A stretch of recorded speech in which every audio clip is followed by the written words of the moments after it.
오늘 설교 제목은 당신은 제자입니까? 입니다. 당신은 제자입니까?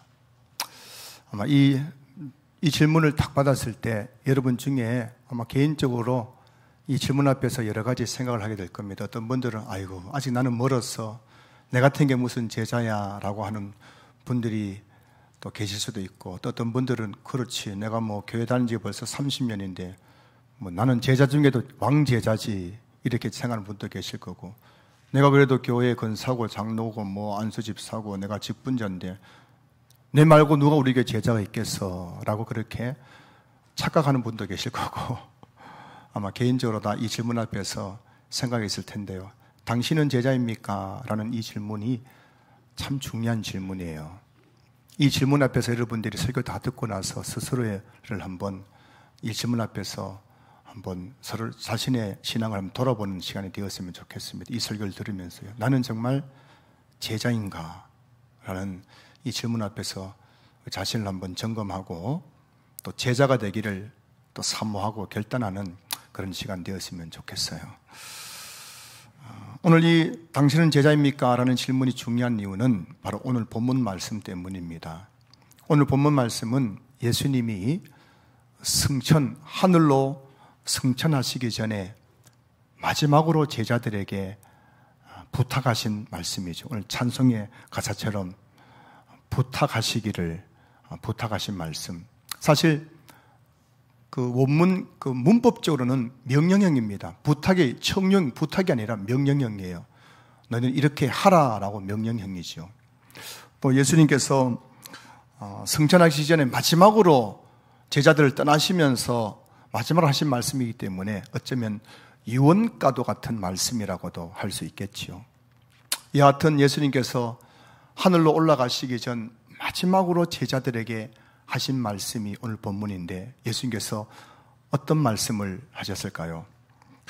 오늘 본문 19절 20절 말씀 보시면은, 그러므로 너희는 가서 모든 민족을 제자로 삼아 아버지와 아들과 성령의 이름으로 세례를 베풀고 내가 너희에게 분부한 모든 것을 가르쳐 지키게 하라. 이 말씀을 하시고 하늘로 다 올라가실 때에 거기에 있는 제자들이 그 모습을 다 보았고, 그리고 예수님이 올라갈 때 구름이 예수님을 가려가지고 그 다음에 예수님이 어떻게 하늘로 올라가는지를 알 수가 없죠. 구름이 예수님을 가렸기 때문에.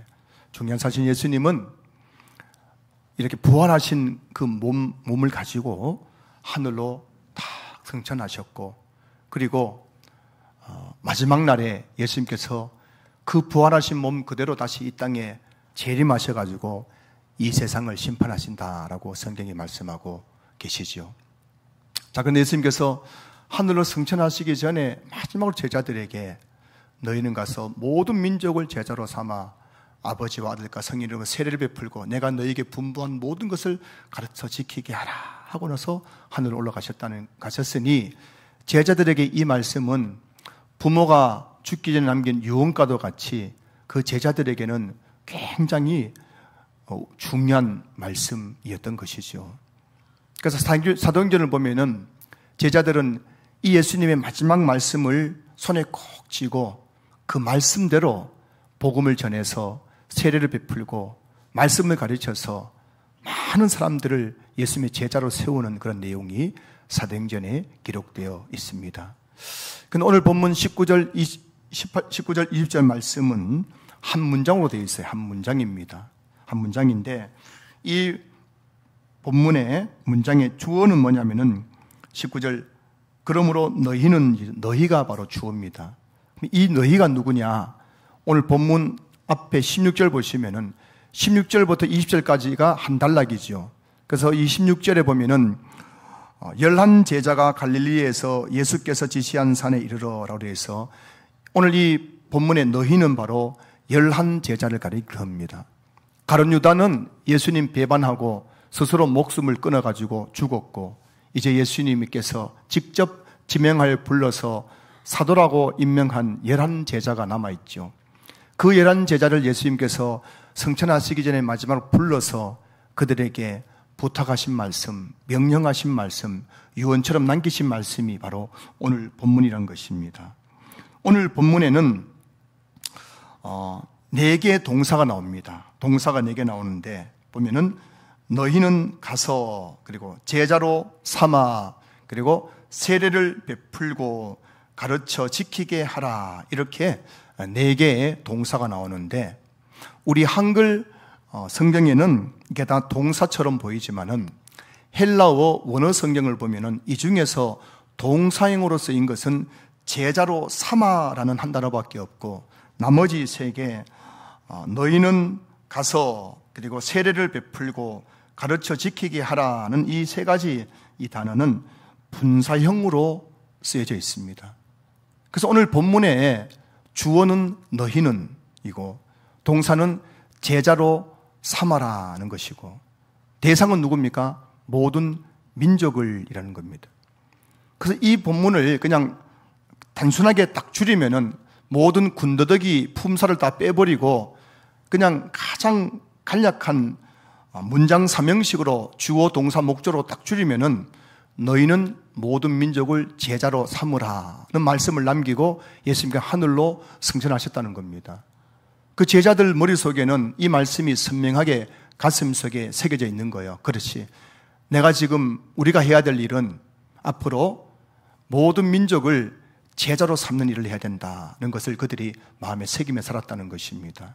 자, 그런데 모든 민족을 제자로 삼기 위해서 3가지가 필요한데, 첫 번째는 뭐냐면은 너희는 가서라는 거예요. 너희는 가서. 너희는 가서가 무슨 말씀인가요? 바로 전도죠, 전도. 너희는 가서 전도를 하라는 것입니다. 그리고 2번째는 세례를 베풀고, 전도해서 예수님을 믿는 사람들에게 뭘 베풀으라고요? 세례를 주라는 거예요. 세례를 주고. 거기서 끝이 아니라 그 세례받은 세례 교인들에게 내가 너에게 분부한 모든 것을 가르쳐 지키게 하라. 그 세례 교인들에게 예수님 말씀을 가르쳐야 됩니다. 가르치는데 언제까지 가르쳐야 되냐면은 내가 분부한 모든 것을 가르쳐 지키게 하라. 그 말씀을 지키며 살아갈 때까지 계속해서 가르치라는 것입니다. 그렇게 함으로써 모든 민족을 제자로 삼으라고 예수님께서 말씀하신 것입니다. 예수님께서 승천하시기 전에 제자들에게 마지막으로 부탁하신 말씀, 명령하신 말씀, 유언으로 남긴 말씀은 너희는 모든 민족을 제자로 삼으라는 것이지요. 이 말씀을 하시는 예수님은 어떤 분이십니까? 18절 보시면은 예수께서 나와 말씀하여 이르시되 하늘과 땅의 모든 권세를 내게 주어 주셨으니 라고 되어 있어요. 예수님은 어떤 분이십니까? 하늘과 땅의 모든 권세를 가지신 분이십니다. 그 예수님 말씀이니까는 들어야 돼요, 안 들어야 돼요? 들어야 된다는 것입니다. 제 고등학교 친구 중에는 특이한 식사 습관을 가진 친구가 있어요. 이 친구는 밥을 먹을 때에 밥알을 하나도 안 남기고 싹싹 긁어 먹는 친구예요.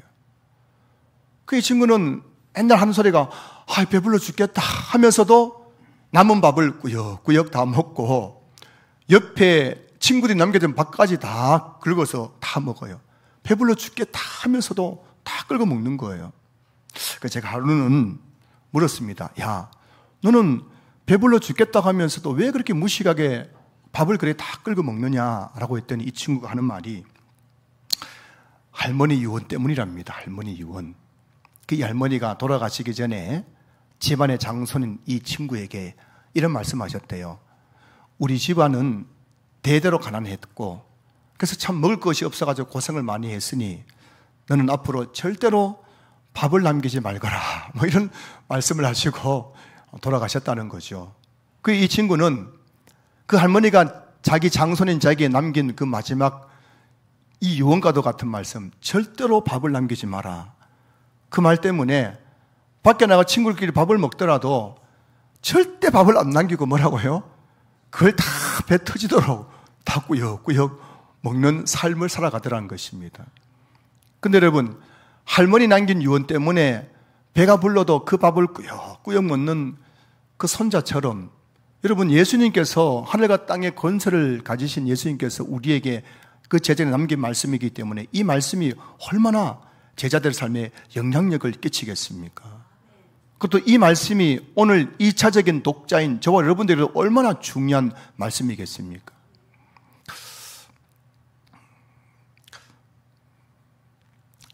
만약 누군가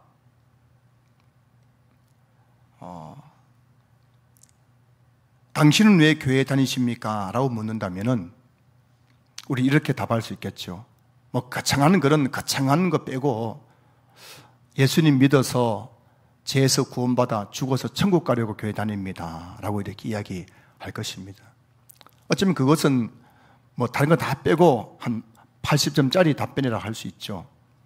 사실은 좀 더 거기에 의미가 더 부여되어야 되는데, 우리가 교회에 나오는 이유, 예수 믿는 이유는 예수 믿고 죄에서 구원받아 죽어서 천국 가기 위해서 우리가 다 교회에 나오는 것이죠. 맞습니다. 그런데 여러분 한번 생각해 보세요. 우리가 예수 믿고 죽어서 천국 가기 전에 있는 그 신앙생활의 그 과정, 예수 믿고 나서 죽고 천국 가기 전까지의 우리 이 신앙생활이라는 이 과정 속에서 우리는 어떤 삶을 살아야 될까요? 나 이제 예수 믿고 이제 구원받고 천국 가니까는 이제 뭐 나는 뭐 그냥 맨날 그냥 마음대로 살아도 되는 것일까요? 아니라는 것입니다. 예수님께서 오늘 본문에서 그렇게 명령하신 겁니다. 너희는 모든 민족을 제자로 삼으라. 그리고 이 모든 민족에게는 저와 여러분들이 포함되어 있잖아요. 그죠? 12제자의 기준으로 보면은 우리는 모든 민족에 포함되어 있는 사람들인 거예요. 그래서 오늘 이 말씀을 우리 속에 적용하자면은 오늘 저와 여러분들이 예수 믿고 죽어서 천국 가기 전까지 이 삶을 어떻게 살아야 되냐면은 예수님의 제자로 살아가야 된다는 것입니다. 이게 바로 제자도라는 제자도. 자, 여러분, 너희는 가서 전도합니다. 전도해서 예수를 믿게 되겠죠. 복음 전하면 예수 믿게 되겠죠. 여러분, 예수 믿는 것이 끝이 아니란 것입니다.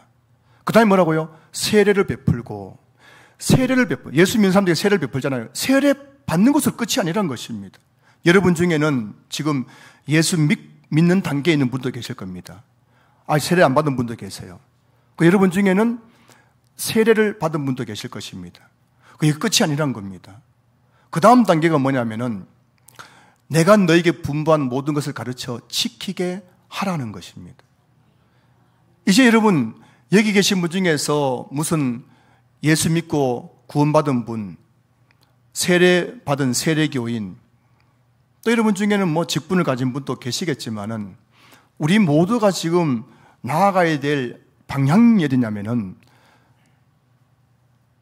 내가 너에게 분부한 모든 것을 가르쳐, 예수님의 그 말씀을 통해서 우리가 그 말씀을 지키는 단계까지 나아가는 제자가 되는 것이 우리 삶의 궁극적으로 주님이 원하시는 삶이란 것입니다.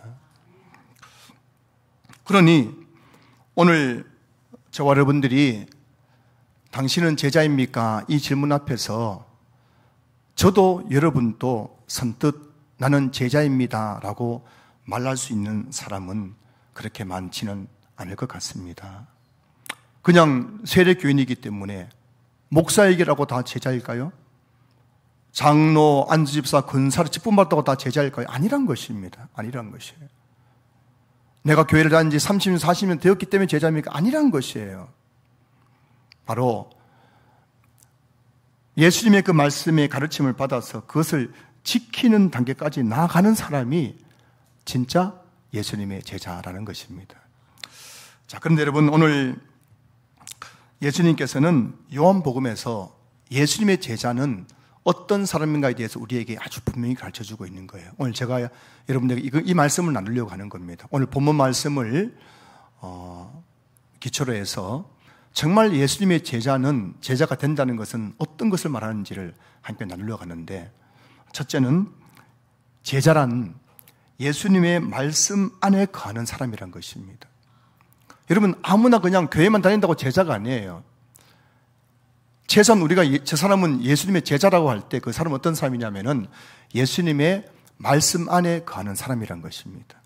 요한복음 8장 31절 보시면은 그러므로 예수께서 자기를 믿는 유대인들에게 이르시되 너희가 내 말에 거하면 참으로 내 제자가 되고라고 참으로 내 제자가 되고라는 것입니다. 근데 여기서 이 거하면이라는 이 헬라어 단어의 문법은 뭐냐면은 바로 부정과거 가정법인데요. 여러분, 사실은 우리 성경을 우리가 공부하고 할 때 중요한 것은 그 원문과 또 그 문법적 의미를 살려서 참 우리가 성경을 읽고 또 성경을 공부하면은 그 말씀의 깊은 뜻을 깨달을 때가 많죠. 여기서 이 거하면이라는 단어가 부정과거 가정법으로 되어 있는데, 그 부정과거 가정법이라는 게 뭐냐면은 이례적으로 발생하는 동작을 나타낼 때 쓰는 거예요. 다시 말하면 사람들이 예수님의 말씀 안에 거하는 그 시점부터 참된 제자가 될 수 있다는 것입니다. 그냥 교회 오래 다닌다고 제자가 되는 것이 아니라 정말 이 사람이 제자라는 것은 거하는 거예요. 어디하고 내 말에 거하면. 근데 내 말에 거하는 그 시점부터 그 사람은 진짜 예수님의 제자가 된다는 것이죠. 오늘 저와 여러분 중에서 예수님의 말씀 안에 거하는 가운데 있는 사람이 있다면 여러분 분명 제자일 것입니다. 그러나 그러지 못한 분이 있다면 아직도 여러분 제자가 아니라는 것입니다. 자, 그러면 이 내 말에 거한다는 그 말씀은 무엇을 의미할까요? 내 말에 거하면, 너희가 내 말에 거하면 내 제자가 되고 라고 했는데, 내 말에 거한다는 것이 어떤 의미일까요? 이것을 이제 번역 성경을 비교해 보면 좀 더 구체적으로 알 수 있는데, 영어 성경 리빙 바이블을 보면은 이 너희가 내 말에 거함이라는 이 문장을 이렇게 번역하고 있어요. 내가 너희에게 말한 대로 살면이라고 되어 있어요. 내가 너희에게 말한 대로 살면은. 그리고 NIV 성경은 나의 교훈을 고수하면이라고 그렇게 번역되어 있고, 뉴 라이프 성경에 보면은 내 말을 지키고 복종하면이라고 번역되어 있어요. 그 너희가 내 말에 거함이라는 말씀이 뭐냐면은 내가 너희에게 말한 대로 살면, 또 나의 교훈을 고수하면, 내 말을 지키고 복종하면이라는 의미라는 것입니다. 그런 점에서 너희가 내 말에 거함이라는 것은 끊임없이 그 주님의 말씀에 귀를 기울이고 그 말씀을 온전히 복종하며 살아가는 그런 삶을 가리켜서 바로 내 말에 거하면이라는 의미란 것입니다.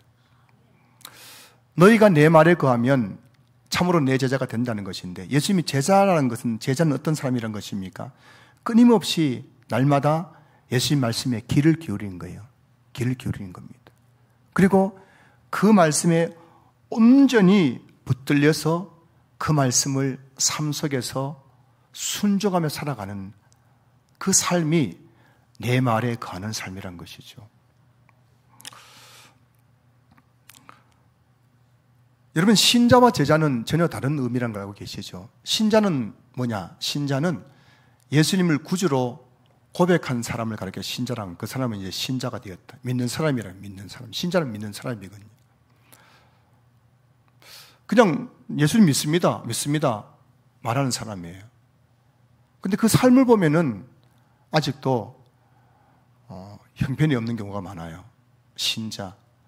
삶을 보면은 아직도 옛날 습관을 못 버리고 여전히 세상 속에서 살아가고, 교회 오면은 신자고 밖에 나가면은 신자지 아닌지 구분되지 못하는 삶을 살아가는 사람들, 이게 바로 신자예요. 신자. 분명 그분이 입술로는 예수 믿는다 하니까는 신자이겠죠.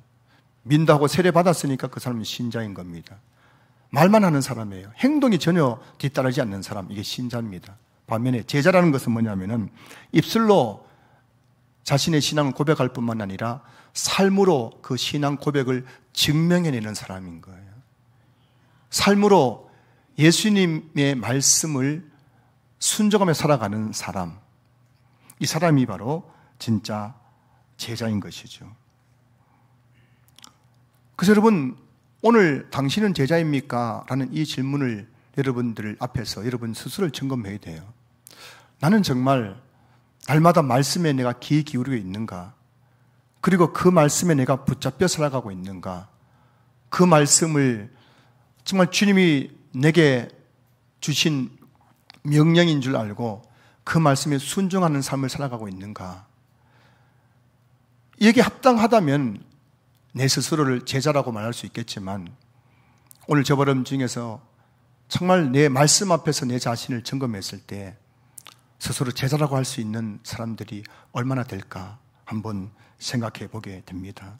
여러분, 교회는 뭐라는 곳입니까? 첫째는 너희는 가서 전도하는 곳이에요. 전도하는 곳.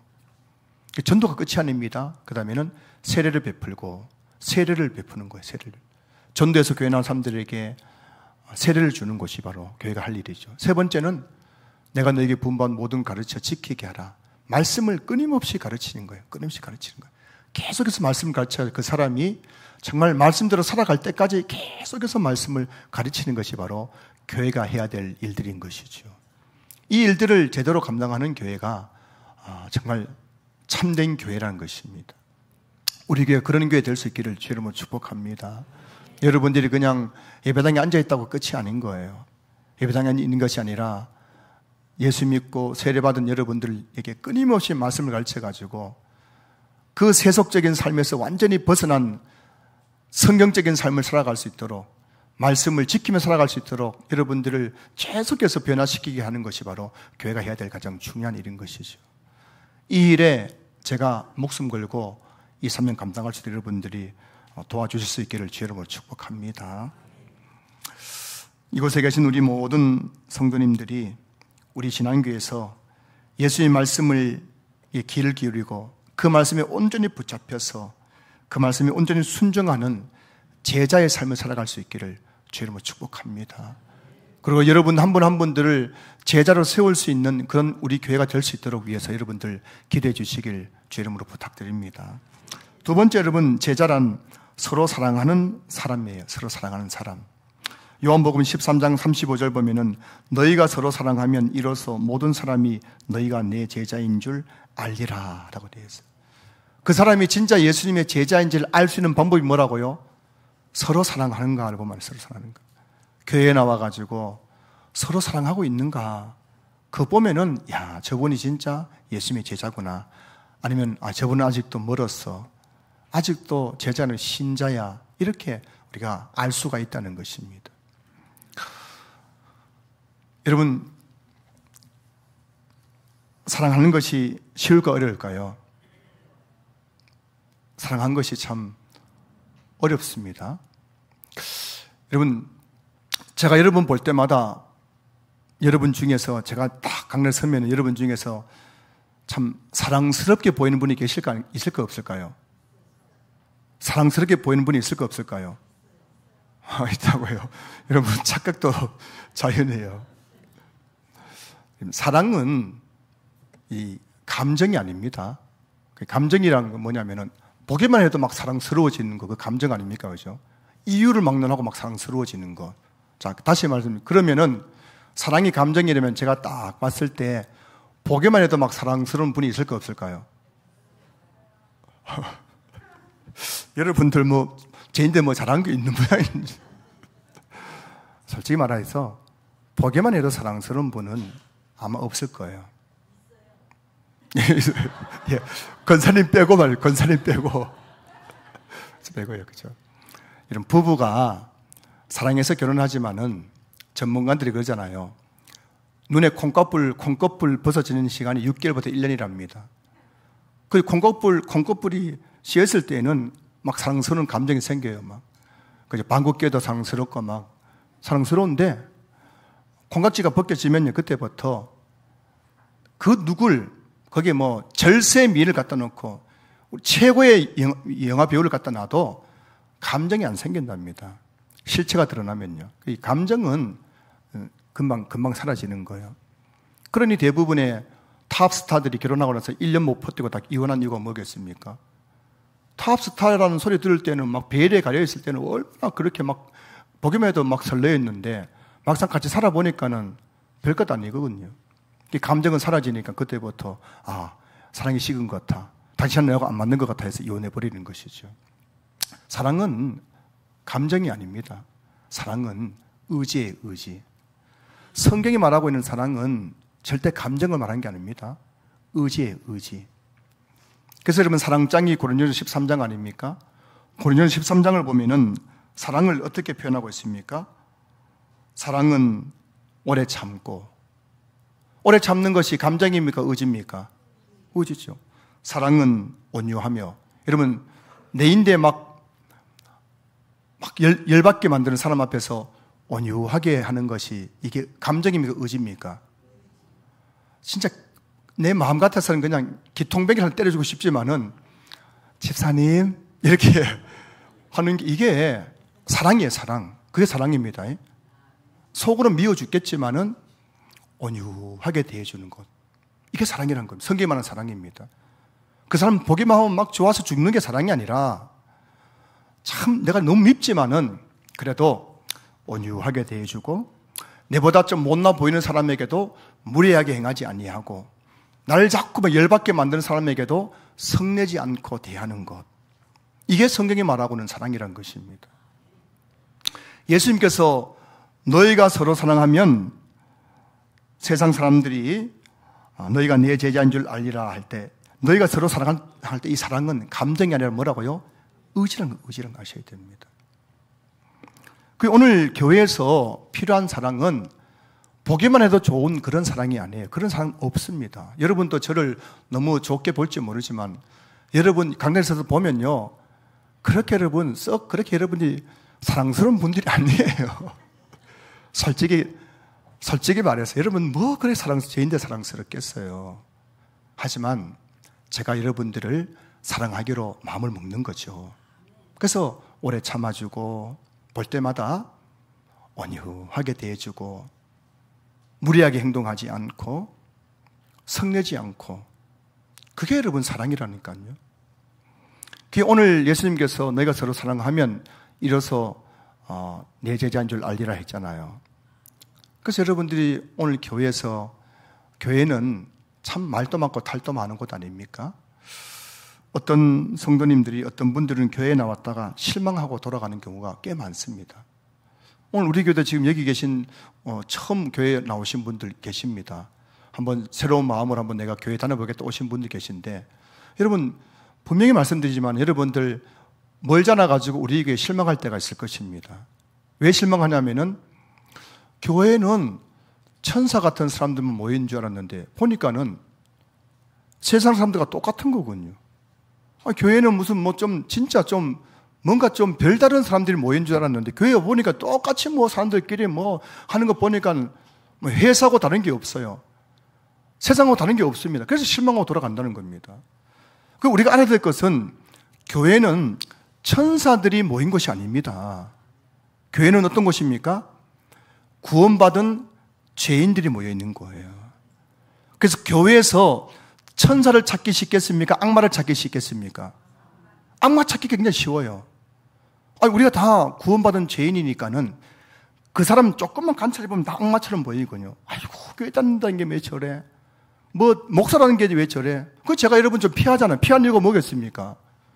저 가까이 보면 저보 다 악마처럼 보이고 죄인처럼 보이니까 저를 실망할까봐 일부러 피하는 거예요. 다가오지 마세요, 여러분. 너무 가까이 다가오지 마세요. 다가오면 실망하는 거예요.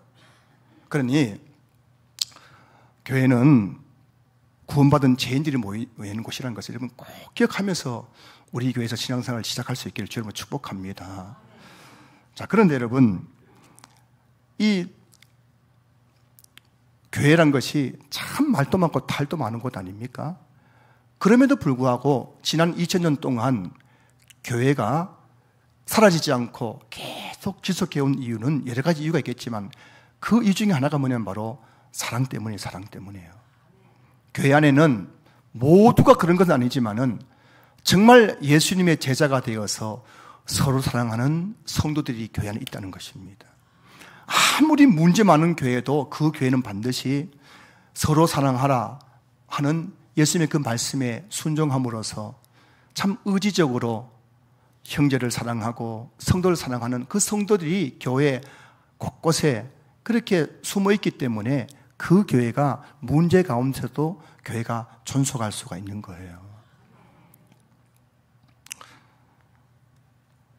서울에 가면은 제자교회, 제자들 교회, 제자 강성교회, 막 이름에다가 제자라는 말을 붙인 교회가 있어요. 여러분, 교회 이름에 제자라고 붙인다고 제자 신앙교회 붙인다고 해가지고 우리 교회가 제자들이 있는 교회, 제자가 되는 게 아니죠. 그냥 진짜 제자 교회는 어떤 교회입니까? 성도들이 서로 의지적으로 사랑하려고 애쓰는 교회가 진짜 제자 교회예요. 오래 참아주고 또 온유하게 대해주고 시기하지 아니하고 자랑하지 아니하고 교만하지 아니하고 물에 행하지 아니하고 성내지 아니하고 악한 것을 생각하지 아니하고 그렇게 서로를 의지적으로 대해줄 때 그 교회는 사랑의 공동체, 제자 공동체가 될 수 있다는 것입니다. 여러분 스스로 한번 생각해 보세요. 여러분들이 교회에 나와서 자꾸만 미운 사람들이 한 사람 한 사람 자꾸 많아진다? 여러분 제자 아닙니다.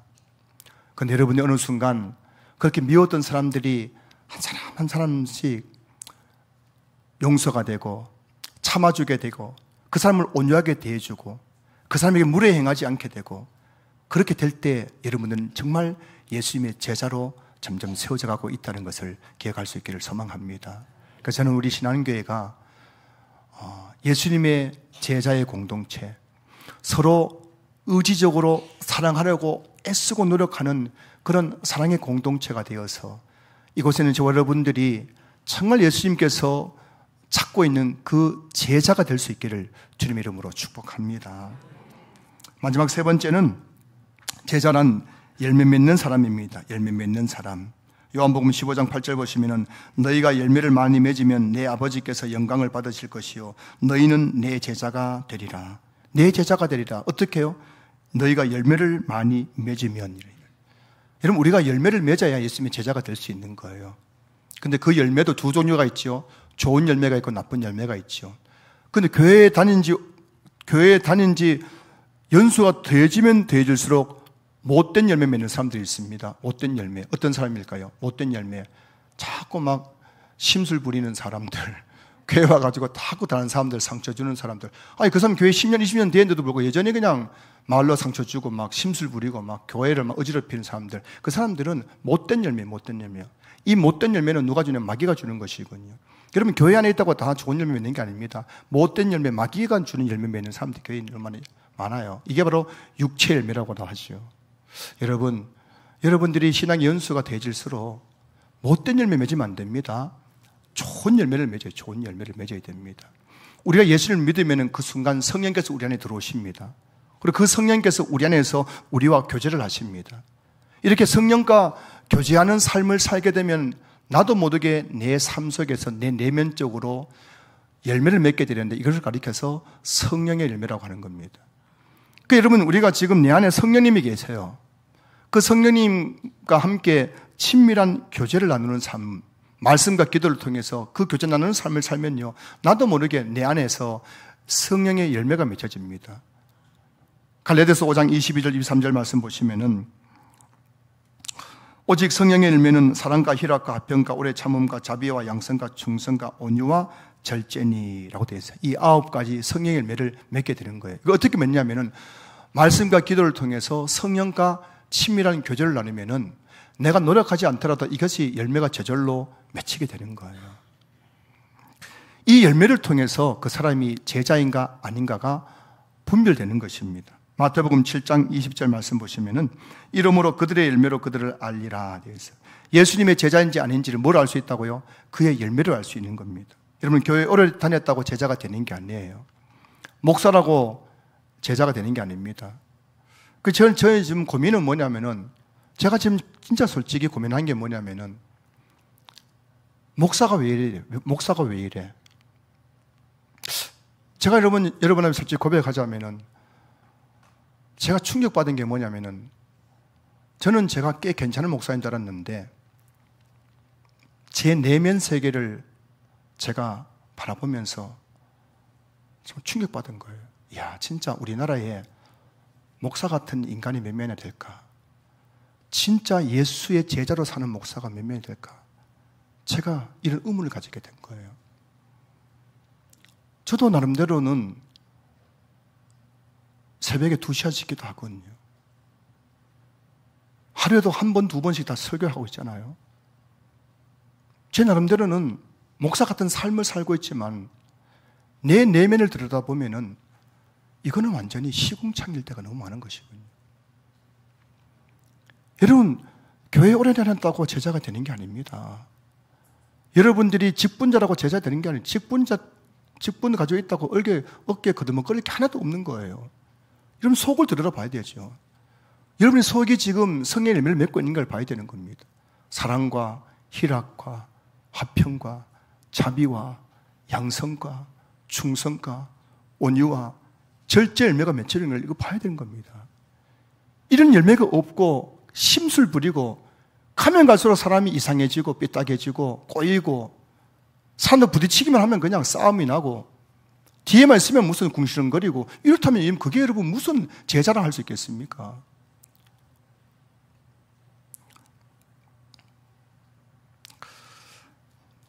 제가 목회를 하면서 그래도 참 보람을 느낄 때가 있어요. 신앙교회 부임한 지가 벌써 9년째인데요. 지난 8년 동안 참 부족했지만 제가 나름대로 자충우돌하면서 열심히 나름대로 한다고 목회를 했는데 이제서야 여러분 제가 조금 보람을 느껴요. 왜냐하면은 우리가 성도들 가운데에 참 한 분 한 분 속에서 성령의 열매가 맺혀가는 모습을 제가 보기 때문입니다. 이게 진짜 목회의 보람이구나. 이게 내 열매구나 싶을 때가 있어요. 참 몇 년 전만 해도 그분이 안 그랬었거든요. 근데 어느 순간 보니까는 정말 그분의 모습 속에서 성령의 열매라고 하는 사랑과 희락과 화평과 자비와 양성과 충성과 온유의 절제 그 열매들이 보이기 시작하는 거예요. 이게 되는 거구나. 이렇게 말씀을 가르치고 그분을 위해서 기도하고 하면 이렇게 되는 거구나. 이런 이제 자신감, 확신 좀 생기게 됐더라는 것입니다. 얼마 전에 어떤 분이 저에게 이런 문자를 보내주셨습니다. 목사님 덕에 교회가 많이 따뜻해지고 성도 간에 막힌 담들이 많이 무너졌어요. 이런 문자를 제게 주셨는데 여러분 한번 생각해 보세요. 교회가 많이 따뜻해지고 성도 간에 막힌 담들이 많이 무너졌다는 게 무슨 의미겠습니까? 성도들 안에 성령의 열매가 맺혀지고 있다는 겁니다. 사랑의 열매, 화평의 열매, 자비의 열매, 양선의 열매, 온유의 열매가 맺혀지니까요. 교회가 따뜻해지고 성도 간에 막힌 담이 많이 무너지는 것을 성도들이 느끼고 있다는 것이죠. 또 기대가 되는 거예요.